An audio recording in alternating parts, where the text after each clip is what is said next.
Episode की starting उसी scene को दिखाते हुए होती है जहां से हमारा लास्ट पार्ट एंड हुआ था। स्टार्टिंग में हम फैंग को देखते हैं जो कि अपनी एनालाइजिंग और आई टेक्निक का यूज करते, साथ ही आसपास के टावर और बिल्डिंगों पर बहुत सारे जो पैटर्न हैं, नोट्स हैं और जो भी उस बंदे ने जितने भी मैसेज छोड़े हुए हैं उन सभी को कलेक्ट करना शुरू कर देती हैं, क्योंकि सहायता से ही अपने जो हैं और बहुत सारे जो पैटर्न उसने एक्टिवेट कर लिए हैं और उनकी समझना चाहता है और उनकी टेक्निक को भी अपने साथ मर्ज करना चाहता है ताकि वह और भी ज्यादा पावरफुल बन जाए।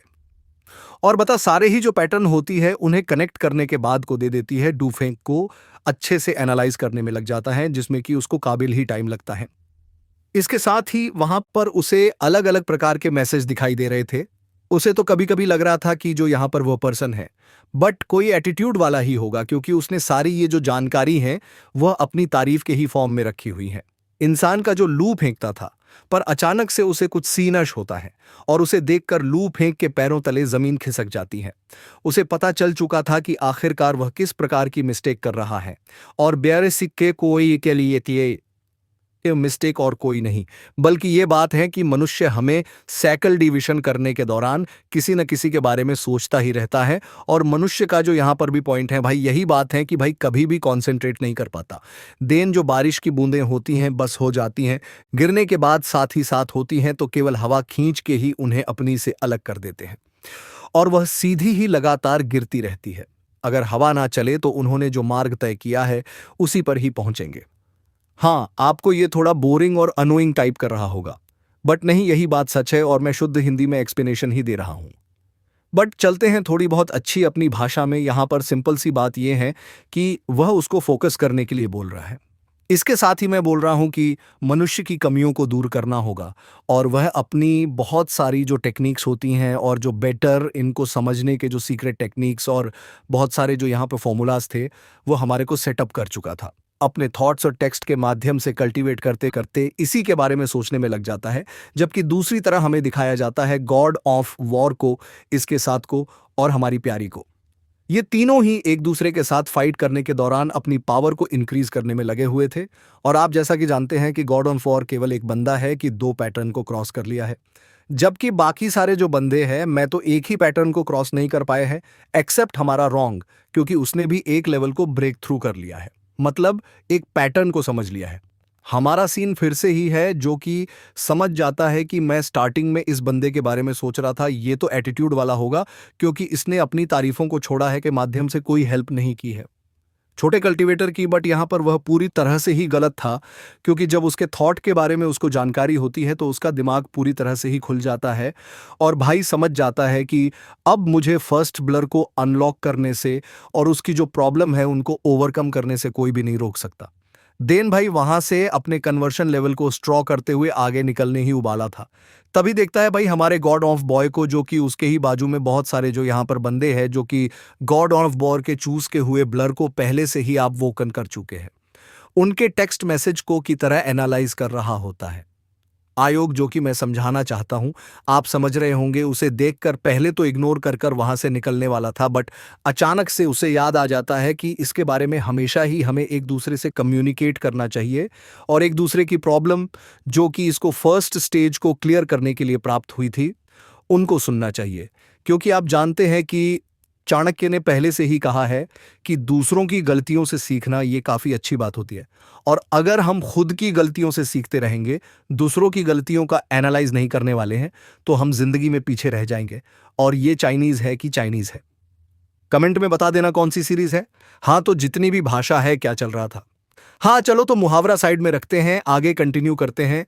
और बोलना शुरू कर देता है कि आखिर कार्तिकेय तुम मुझे ये बता सकते हो कि तुम्हारे अंदर कितनी ज्यादा प्रॉब्लम आए थे फर्स्ट स्टेज को क्लियर करने के लिए, और तुम यहाँ पे क्या काम कर रहे हो। कहता है कि जो काम तुम कर रहे थे वही काम, क्योंकि मैं उसी बंदे को एनालाइज कर रहा हूँ जिसने कि मेरे जो यहाँ पर प्लॉट चूज किए हैं उनको पहले से हरम जी यहाँ पे लगा नहीं था कि मेरे अलावा कोई भी बंदा सीक्रेट को कभी भी, मतलब जो सीक्रेट है करने का, उसको कभी भी देख पाएगा। और मैं आपको बता देना चाहता हूं कि जो यहाँ पर 3000 साल कल्टीवेट करना कोई आम बंदे की बात नहीं होती, पर जो मेरे यहाँ पर मतलब जो उसका एल्डर है जिसने पहले चूज कर लिया था, उसे एल्डर बोलते हैं, उसने कल्टीवेट किया था। और भाई नंबर 1 जीनियस कंपटीशन था, मतलब कंपटीशन का बैरियर था। ये ऐसा कहता है कि तुम भी तो उसकी मार्गदर्शन पे चल रहे हो, क्योंकि मैंने भी जो यहाँ पर पावर है और सारी की सारी जो स्किल्स कमाल की है। ये जानकार जो यहाँ पर बहुत अवे कहता है कि हाँ, एक्सपीरियंस एक्सपीरियंस लीडरशिप के लिए मदद करता है। इसके साथ एक डिफिकल्टी को भी बढ़ाता है, क्योंकि तुम्हारे ऊपर बहुत सारे लोगों की जिम्मेदारी आ जाती है और मैं अपने आप को बार होल बनाऊंगा। और मैं भी जानता हूं कि मेरे मेरे जो यहाँ पर ग्रैंडफादर थे, उन्होंने केवल अपने लिए मतलब प्लान के लिए ही अपनी जान को खो दिया, जिसकी वजह से मैं अब ऐसा कोई भी नहीं होना चाहता और मैं को पूरी तरह से जान से मार दूंगा। इसके साथ ही सारे के सारे लोगों के लिए भले ही मैं बात नहीं करता हूं, बट मैं जानता हूं कि हमारे से भी ऊपर बहुत सारे वॉरियर्स आते हैं, बहुत सारे मल्टीबस, बहुत सारे गैलेक्सीज और बहुत सारे जो कि काफजाई पर उन्हें बता रहा होता है। और इसकी सोच सीने हमें देखने के लिए मिलती है। अच्छे खासे लग रहा है। बाजू में जो धब्बा है उसको थोड़ा बेइग्नोर करना, क्योंकि मेरे ही पास नहीं है भाई। मतलब अगर आपको जल्दी चाहिए तो उसको लगाना ज़रूरी नहीं, लगा ही आता है। उसके लिए माफ़ कर देना, सब्सक्राइबर कर लेना। इस तरफ नहीं, सॉरी। अब बार होता है तो कहता है तुम सही चल रहे हो, बट थोड़ा बहुत और अच्छे से एनालाइज करने का टाइम आ गया और ऐसा कहते वहाँ से निकल जाता है जो हमारा यहाँ पर उन्हीं पैटर्न को फिर से देखने में लगा हुआ था। और भाई बोल रहा होता है कि बस एक दिन और मैं सारी डिफ़िकल्टीज़ को होकर कम कर दूँ। इसके बाद हमारा सीन यहाँ से कट हो जाता है। हमें लोगों को दिखाया जाता है जो कि कुछ एनालाइज करने के बाद उससे थोड़े बहुत फैशन आते हैं और वह निकल जाता है एक अलग ही टॉपर की ओर, जहां पर जाकर उसी प्रकार का एक ट्रेजर भी कलेक्ट करना है, क्योंकि अगर वह ट्रेजर को ले लेगा तो वहां पर उसे जाकर बहुत सारी प्रॉब्लम्स का सामना नहीं करना पड़ेगा। अगर आपने लास्ट एपिसोड देखा तो आपको पता चल ही गया होगा कि मैं किस ट्रेलर के बारे में बात कर रहा हूं। आसपास चेक करने के बाद एक पैटर्न पर पहुंच जाता है जहां पर एक बैरियर के बारे में जानकारी दी गई थी, और ये बैरियर और कोई नहीं बल्कि उसी प्रकार का पेस्ट जिस प्रकार के हमारे के पास गोल्डन हॉर्न की पावर है। तो उसी प्रकार के ने उसको चूज किया हुआ था। मतलब एक वॉरियर कम से कम 5 से 6 ब्लर को चूज कर सकता है, और 5 से 6 ब्लर ऐसा नहीं होता है कि जो एल्डर मान रहा है उसने केवल एक ही ब्लर को चूज किया, उसने भी 566 ब्लर चूज किए होंगे। तो जो एक एल्डर है वो मल्टीपल स्टूडेंट का एल्डर बन सकता है, क्योंकि यहाँ पे जो लो फंग है उसने जो एक ब्लर को चूज किया है, देन सामने वाले का एक ब्लर जो चूज किया था, उसकी थॉट बढ़ने के बाद लो फंग में सेकंड ब्लर को अंडरस्टैंड करने के लिए किसी दूसरे एल्डर के पास जाएगा और उसकी प्लेयर को नोटिस करेगा तो लो फंग। अभी मैंने फर्स्ट स्टेज को छोड़कर सेकंड स्टेज क्लियर करने के बारे में अभी एक साथ ही सोच रहा होता है, क्योंकि गॉड ऑफ वॉर की बातों से काफी प्रभावित हो गया है। और जैसे ही वह दिखता है कि इसके बारे में मुझे सबसे पहले गोल्डन हॉर्न के ऑडिशन के बारे में समझना होगा, तो ये जानकर मैं काफी ज्यादा ही हैरान हो जाता है। और वो बता से पूछता है कि वो बता, एक बात बताओ कि आखिरकार गोल्डन हॉर्न का जो रीजन है, मैं इसके लिए लाइफ ऑर्डर का जो सिस्टम है भाग गया है। तो हमने गोल्डन हॉर्न की बॉडी और कंडीशन लेवल के बारे में तो मुझे बता दिया था। अचानक से वहां पर एक डरावने से स्पेशल प्रेशर आना शुरू हो जाता है, जो कि हम देखते हैं कि लुओ फैन के साथ साथ सारे के सारे बॉडीज को पूरी तरह से खा जा रहा था, क्योंकि उसको सुनने की क्षमता किसी के पास भी नहीं थी।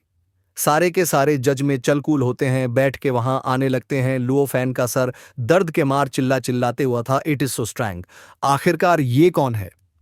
तभी अचानक से हमें दिखाया जाता है कि वहां पर एक बंदा सीधा ही जाकर नीचे गिर जाता है, और जैसे ही वहां पर हमारा प्यारा लू फेज जाकर देखता है तो ये सूट पहने हुए बंदा था, क्योंकि सूट हुआ नहीं हुए।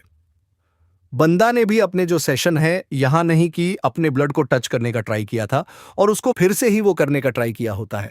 आखिरकार ये कौन है। तभी अचानक से हमें दिखाया जाता है कि वहां पर एक बंदा सीधा ही जाकर नीचे गिर जाता है, और जैसे ही वहां पर हमारा प्यारा फेज जाकर देखता है तो ये सूट पहने हुए बंदा था, क्योंकि सूट हुआ नहीं हुए। बंदा ने भी अपने जो सेशन है यहां नहीं कि अपने ब्लड को टच करने का ट्राई किया था, और उसको फिर से ही वो करने का ट्राई किया होता है। तो इस बारे में पहचान का मेरा हो चुका था कि अब मुझे भी सतर्क रहना होगा, क्योंकि अगर मैंने भी किसी प्रकार की गलती कर दी तो मैं यहाँ पर फंसने वाला हूँ, और उसकी हालत भी इसी सूट पहने बंदे की तरह ही होगी, जिसकी वजह से वह और भी सतर्क हो जाता है। देन इस तरह खा जाता है कि और भी अपने ऊपर आने वाले खतरों को जानकर काबिल जाई हैरान तब बताबियों से बता रहा ये होती है कि जो ये मेहता बर से भाई काबिल जाई खतरनाक है, और हो सकता है कि यहाँ पर तुम्हारा मुकाबला बहुत ज़्यादा से हो और तुम बहुत ज़्यादा बड़ी सी डिफ़िकल्टी में फंस चुके हो, और यहाँ पर जो कल्टीवेशन करने का दबाव होता है भाई भी इतना बड़ा हुआ जा रहा है, तुम 3000 साल, सॉरी 100 साल कैसे आखिरकार कल्टीवेट कर पाओगे। कहा था कि ऐसी बातों को सुन